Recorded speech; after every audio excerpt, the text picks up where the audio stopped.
I do want to ask you this, because in all of the podcasts and trials and interviews and tribulations that you've talked about after you left WWE, was there anything they could have done to change that trajectory?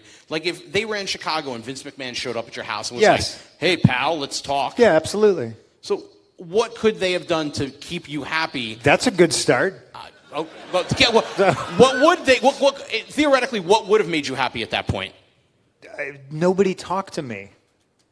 I went into their office and I was like, I'm going home. And they're like, what do you mean you're going home? And I was like, I'm going home. I've been asking to go home, and like, I'm not going to make it till Mania. I'm going to fucking die. It sounds extreme, and it sounds, you know, I know the people who don't like Phil will be like, you were fine. But for Christ's sakes, I mean, Ambrose ain't here this weekend. Why? MRSA infection? Yeah. Okay. It's some serious shit. Yeah. And that's something I had that I didn't know that I had. You know, and I was like, I just want to go home. Please go home. No, guy, we need you for summer. You know, and so I went home, and then I got a text like maybe 4 days later, and Vince was like, "You ready to come back to work?" And I was like, "It's been fucking 4 days." Like, and then he told me he was suspending me for 2 months, and I was just like, "Cool."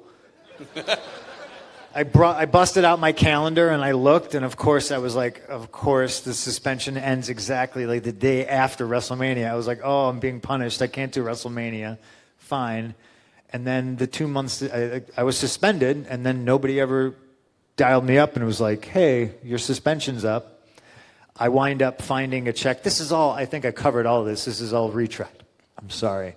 But I found an uncashed royalty check, and I was just like, calling him up to be like, hey, can I get this reissued? It's a year old. My bank won't cash it.